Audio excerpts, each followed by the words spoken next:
एक बात मैं आपसे पूछूं क्या? पूछता हूं, समाज सेवी लोग बैठे यहाँ। जिस व्यक्ति ने माथे पर मैला ढो लिया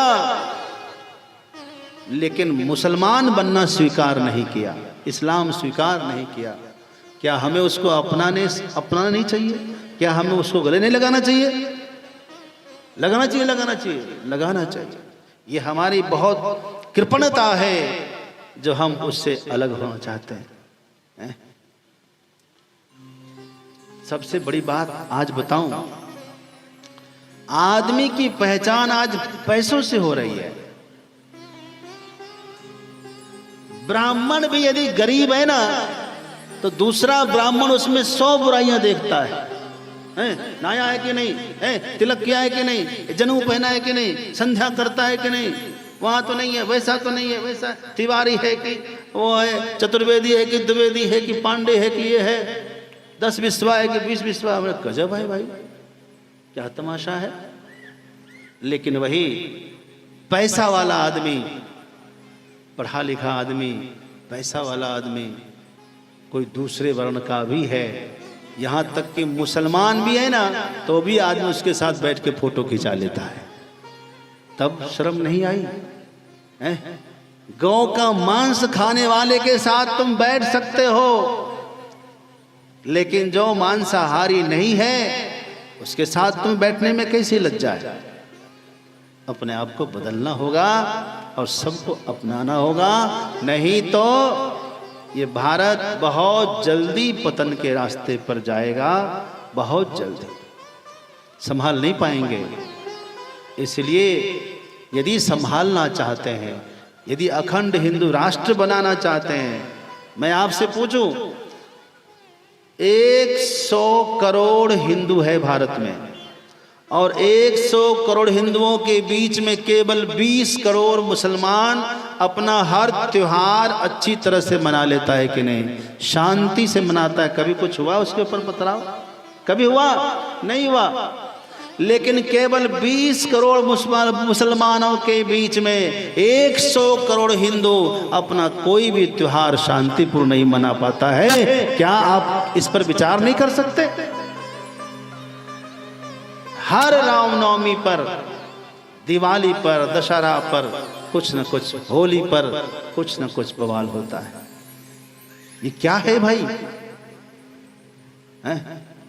ये अत्याचार हो रहा है, आए दिन लव जिहाद हो रहा है, हिंदुओं की बेटियां बहुएं कत्ल हो रहा है। और फिर भी आप किसी हिंदू बेटी को बुला के पूछिए तुम किस धर्म को मानती हो? हम तो गुरुजी सब धर्म को मानते हैं, सब एक समान है। सब एक समान कैसे हो सकता है? क्या सभी एक समान हो सकता है? क्या उसका धर्म ग्रंथ कहता है कि सभी मानव बराबर है? जरा पूछना उसके कुरान में क्या कहता है काफिरों के लिए, जरा देखो काफिरों के लिए क्या कहता है उनके यहाँ। जहां देखो वहां कत्ल करो, जहां देखो वहां मार दो, दोस्ती करो लेकिन मौके की तलाश रो, मौका मिलते उसको घेर कर मार दो। कैसे एक हो सकता है? एक व्यक्ति गौ को रोटी खिलाता है और एक व्यक्ति रोटी के साथ गौ को खा जाता है, कैसे एक हो सकता है? जरा आंखों पे पट्टी बांध रखा क्या तुम लोगों ने? दिमाग खोल कर नहीं समझ सकते क्या? विचार नहीं कर सकते क्या? बहुत भयंकर षड्यंत्र चल रहा है। अब भी समय है, सबको अपनाइए और याद रखिए एक चीज मैं आपको जाते जाते बता रहा हूं। आप सब जितने व्यक्ति हैं, चाहे सबका सरनेम जो भी हुआ है, जो भी सरनेम, किसी का केसरी है, किसी का जो है महतो है, किसी का सिंह है, किसी की चौधरी है, किसी का जो भी है, क्या ये सब दिन से है? जरा बताओ राम जी का सरनेम क्या था? बोलिए, राम जी का सरनेम कुछ था? राम जी क्षत्रिय थे ना, लेकिन सरनेम तो कुछ होगा, बताओ कहीं लिखा हो तो। हनुमान जी का सरनेम क्या था? रावण का सरनेम क्या था? ये सरनेम ने ही बहुत बंटवारा किया है। अच्छा, यहां तक कि द्वापर के अंत में भगवान श्री कृष्ण हुए। भगवान का कोई सरनेम निकाल के बता दे मुझे, श्री कृष्ण का, वसुदेव जी का।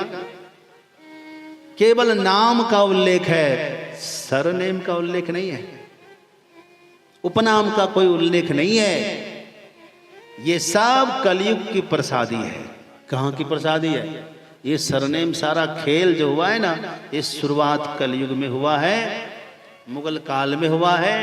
इन प्रसादी को विदाई दीजिए, वापस याद रखें आपका गोत्र क्या है, जरा पता करना। देखेंगे सबका गोत्र कोई न कोई ऋषि मुनि है, क्योंकि सभी ब्रह्मा जी के पुत्र ही हैं। जितने गोत्र हैं ना, चाहे किसी का गोत्र अत्रि है, गौतम है, अंगिरा है, भृगु है, गर्ग है, ये सब ऋषि मुनि सबके हैं। जब हमारे गोत्र ऋषि मुनि हैं तो हम उन्हीं की तो संतान है ना। ऋषियों की संतान होकर के हम ऋषि नहीं है तो क्या हो गए हैं? हम ऋषियों की संतान हैं तो हम भी ऋषि हैं। यह सोच करके अपने दिमाग को बदलना होगा। हम इस नाते सब एक हैं। आप देखना, सबका गोत्र वही है, भेद तो है ही नहीं। इन पागलपंथियों को क्या कहा जाए? तो जल्दी से जल्दी इन सब बातों को हटा करके आप अपने मोहल्ले में भी संगठन बनाइए। महिलाओं का भी संगठन होना चाहिए और पुरुषों का भी संगठन होना चाहिए और एक तत्परता होनी चाहिए। और एक बात याद रखना कि हमारे पूर्वज खुश हो ऐसा कर्म करना चाहिए। ऐसा कोई कर्म नहीं करें जिससे हमारे पूर्वजों को लज्जा का सामना करना पड़े। आप कुछ कर सकते हैं तो पूर्वजों की कीर्ति को आगे बढ़ाइए, जिससे उनको यश मिले कि फलाना का बेटा है, उसने इतना किया तो इसने इतना किया। अरे वह गुरु भी गर्व करता है जिसका शिष्य गुरु से आगे निकल जाता है। वह पिता गर्व करता है जिसका पुत्र पिता से आगे निकल जाता है। जब आप डिग्रियां उपाधियां हासिल करते हैं ना, मेडल प्राप्त करते हैं, तो पिता का छाती चौड़ी हो जाती है कि हमने ही हासिल किया, उनको ऐसा लगता है।